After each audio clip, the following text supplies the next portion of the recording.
Breaking news है LTCG से related. Yes, long term capital gain. दोस्तों आप सभी लोगों को पता है एलटीसीजी टैक्स लगता है स्टॉक मार्केट में, हर आपके इनकम में यहाँ पे टैक्स लगता है।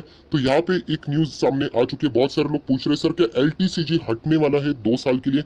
आपने बिल्कुल सही सुना, बट यहाँ पे आपने आधा सुना है। मतलब एलटीसीजी हटेगा जरूर, 2 साल के लिए हटेगा जरूर, ऐसा प्रस्ताव चल रहा है, बट वो आपके लिए नहीं। आप देख सकते हैं यहाँ पे वो किसके लिए अबॉलिश करने की बात करें, स्टार्टअप इन्वेस्टमेंट के लिए ये बात की जा रही है। जो स्टार्टअप वाले रहते हैं ना, उनके लिए ये सारी बातें की जा रही है, एंड वो भी 2 साल के लिए। सो यहाँ पे जो चीजें आप लोग बोल रहे थे वो आधी अधूरी थी। अगर आपको लगता है कि हर एक इसमें, तो ऐसी बात यहाँ पे नहीं है। तो इसीलिए आप लोग ये न्यूज पढ़ सकते हो आराम से। यहाँ पे 13 मिनट्स अगो आप लोगों को यहाँ पे देखने को मिल रहा है, parliamentary panel bat for abolishing LTCG on a startup investment. So ये चीजें जो कि आप लोगों को यहाँ पे पता होनी चाहिए। सो ये एक इंपॉर्टेंट बात थी जो कि आप लोगों को अपडेट रहने के लिए इंपॉर्टेंट थी, इसलिए यहाँ पे मैंने बता दी। अभी हम लोग आ जाते हैं नेक्स्ट इंडिविजुअल स्टॉक के ऊपर, जिसका नाम है RITES रिट्स। तो दोस्तों यहाँ पे आप लोगों को बताना चाहूंगा कि फ्राइडे का दिन बहुत ज्यादा इंपॉर्टेंट है इस कंपनी के लिए, क्योंकि इनकी बोर्ड की मीटिंग होने वाली है फ्राइडे के दिन। आज चल रहा है यहाँ पे मंगलवार, बुधवार, गुरुवार, शुक्रवार, 3 दिन ये स्टॉक में बहुत ज्यादा हम लोग को वॉलेटिलिटी देखने को मिली। यूजुअली ये वॉलेटिलिटी अप ट्रेंड में हो सकती है। मतलब आप लोग यहाँ पे नीचे चार्ट पैटर्न देखोगे, 250 रुपए का शेयर है, 5 दिन का चार्ट पैटर्न आप देख सकते हो कैसे ये ऊपर जा रहा है। एंड ये ऊपर जाने की वजह है दोस्तों, यहाँ पे बोर्ड ऑफ डायरेक्टर की मीटिंग है फ्राइडे के दिन, एंड वहाँ पे जो एजेंडा है मेन, यहाँ पे बात होने वाली बायबैक से रिलेटेड। यस दोस्तों, शायद से ये कंपनी यहाँ पे बायबैक ला सकती है। ये एक बहुत बड़ी न्यूज फिलहाल यहाँ पे सामने आ रही है। सो इसी के चलते हम लोगों को ये जबरदस्त यहाँ पे फिलहाल तो तेजी देखने को मिल रही है। आज भी अगर हम लोग बात करें तो लगभग 2% की तेजी रिट्स में हम लोगों को देखने को मिल रही है।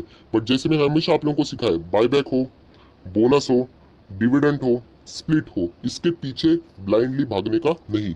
अगर आपको स्टॉक में इंटरेस्ट है, अगर आपको स्टॉक अच्छा लगता है, फंडामेंटल्स अच्छे लगते हैं, सो डेफिनेटली आप लोग स्टॉक के साथ जा सकते हो। तो बाकी ये सारी चीजें अगर आपको वो मिलती है तो वो साइड डिशेस रहती है।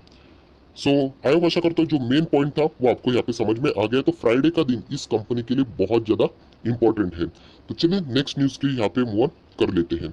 सो दोस्तों यहाँ पे LIC के IPO से रिलेटेड एक थोड़ी सी डिसअपॉइंटमेंट वाली बात हम लोग कह सकते हैं। हालांकि ये चीज मेरे इससे नहीं आ रही है, मतलब रिपोर्ट्स के जरिए न्यूज सामने आ रही है। LIC IPO unlikely this fiscal year due to delay in a valuation process. So हम लोग कह सकते हैं यहाँ पे दिक्कतें हो रही है LIC का IPO से रिलेटेड। आप देख सकते हैं रिपोर्ट्स के जरिए न्यूज आ रही है, 2 घंटा अभी हुआ है, LIC IPO may not come this year, and ऐसे रिपोर्ट्स के जरिए न्यूज सामने आ रही है। सो प्रॉब्लम क्या है, जैसे मैंने आप लोगों को कहा, वैल्यूएशन का यहाँ पे प्रॉब्लम हम लोग को देखने को मिल रहा है, डिलेज होते हुए देखने को मिल रहा है।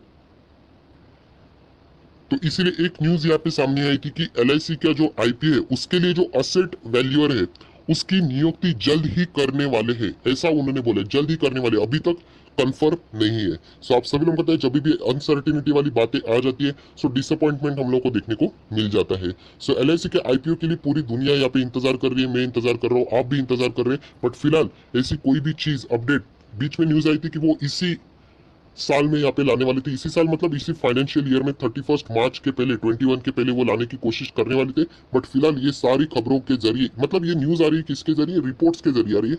LIC की और किसी ऐसा कोई कंफर्मेशन नहीं है, बट इसके जरिए हम लोग कह सकते हैं कि ये थोड़ा सा डिसअपॉइंटमेंट अभी हम लोग को देखने को मिल रहा है। तो चलिए, ये तो हमारे हाथ में तो नहीं है सिचुएशन को कंट्रोल में करना, तो जो न्यूज आई है वो सिर्फ आपको बताने की कोशिश यहाँ पे मैंने की है। उसके बाद दोस्तों यहाँ पे आप सभी लोग पता है मिड कैप, अभी मिड कैप के स्टॉक्स बहुत ही ज्यादा तेजी से हम लोग को भागते हुए देखने को मिल रहे हैं। बीच में सेबी का एक रूल भी आया था, आप सभी लोग पता है, मल्टी कैप फंड से रिलेटेड म्यूचुअल फंड को वो फॉलो करना था कि यहाँ पे लार्ज कैप में आप सबसे ज्यादा पैसा डालते रहते हो तो आइदर लेबलिंग कर दो या फिर आप रीबैलेंसिंग कर दो। सो मिड कैप में अभी हम लोग को फिलहाल बहुत ज्यादा तेजी देखने को मिल रही है। एंड म्यूचुअल फंड की अगर मैं बात करूं तो म्यूचुअल फंड ने एक ऐसा मिड कैप है जिसमें सबसे ज्यादा इंटरेस्ट दिखाया है, एंड वो मिड कैप कौन सा है तो उसका नाम मैं अभी आपके सामने यहाँ पे लाने वाला हूँ।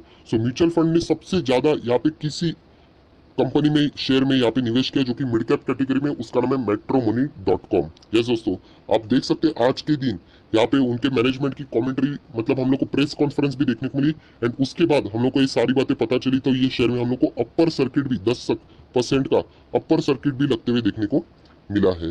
सो बहुत ही गजब की ये न्यूज थी। हालांकि इनके जो मैनेजमेंट है, सीनियर ऑफिसर, उन्होंने ये भी कहा है कि जो पेड रजिस्ट्रेशन है ड्यूरिंग द लॉकडाउन बहुत ज़्यादा यहाँ पे बढ़ चुके हैं, जिससे इस कंपनी को फायदा होगा।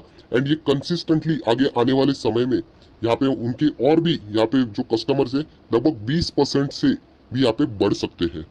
सो इसी के चलते उन्होंने कहा है, एंड ये नेक्स्ट क्वार्टर में हम लोग को भी देखने को मिल सकता है। इसी के चलते हम लोग को ये तेजी देखने को मिल रही है। हालांकि मैंने इससे पहले भी एक वीडियो बनाया कि अगर आप लोग .com मतलब यहाँ पे वेबसाइट के लिए अगर कोई कंपनी है तो हमारे पास इन्फो एज एक बहुत बड़ी कंपनी है, तो उसमें मैं रहना ज़्यादा प्रेफर करता हूँ, क्योंकि ये कंपनी अभी फिलहाल न्यूज़ के चलते भाग रही है। सो ट्रेडिंग के पर्पस के हिसाब से ये कंपनी के ऊपर आप लोग जरूर नजर रख सकते हो। 6 महीने में आप देख सकते हो, बट जैसे मैं लंबा खेलना शुरू करूंगा, 1 साल का चार्ट पैटर्न या फिर 5 साल का चार्ट पैटर्न आप लोग देख लेना। 5 साल में कंपनी अभी भी अगर मैं रिटर्न्स की बात करें रफली तो 23% डाउन ही नजर आ रही है। उसी के साथ साथ अगर मैक्सिमम चार्ट पैटर्न भी देखूं तो यही देखने को मिल रहा है, क्योंकि 2017 से ये कंपनी की शुरुआत हो चुकी थी। सो मिड कैप की अगर हम लोग बात करें तो यहाँ पे म्यूचुअल फंड ने metromony.com में बहुत ज्यादा पैसा लगाया, एंड इसी के चलते आज के दिन ये कंपनी बहुत ज्यादा हाईलाइटेड थी। सो ये भी न्यूज आपको पता होनी चाहिए, जो कि यहाँ पे मैंने कवर कर ली है। अभी हम लोग आ जाते हैं नेक्स्ट, इसी के साथ साथ अभी हम लोग आ जाते हैं नेक्स्ट यहाँ पे। आप सभी लोग पता है happiest mind IPO. Happiest mind IPO नाम तो हैप्पीएस्ट माइंड है, बट बहुत सारे जो रिटेल इन्वेस्टर है उनके लिए वो अनहैप्पी साबित हो चुका है, एंड वो होने वाला भी था, क्योंकि सिर्फ 10% का कैटेगरी यहाँ पे रखा गया था, मतलब रिजर्वेशन रिटेल लोगों के लिए। तो यहाँ पे कोई भी इन्वेस्टमेंट अलॉटमेंट बहुत सारे लोगों को नहीं मिला है। बहुत सारे लोग बोलते हैं सर हमारे साथ ही ऐसा क्यों होता है, ऐसा थोड़ी 10% ही है, ज्यादा मिलेगा नहीं। रूट मोबाइल में शायद से मिलने के चांसेस ज्यादा है, क्योंकि वहाँ पे 35% if I am not wrong.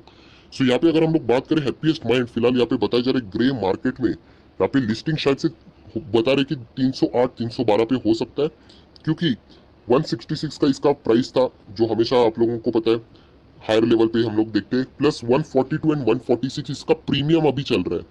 मतलब 88% हम लोग को लिस्टिंग गेन होते हुए देखने को मिलने वाला है। एंड अगर बात करूं तो हम लोग सिर्फ देखने वाले इसमें मे भी आप ही के साइड में कुर्सी डाल के बैठने वाला, क्योंकि मुझे भी यहाँ पे कोई भी आईपीओ अलॉट नहीं हुआ है। एंड एक फनी बात बोलना चाहूंगा, अगर ये मुझे अलॉट होता ना तो डेफिनेटली ये लिस्टिंग गेन आएगा ही नहीं, क्योंकि मैक्सिमम ऐसे ही टाइम होता है कि जिस दिन हम लोग को अलॉट होता है वो शेयर गिरता ही है।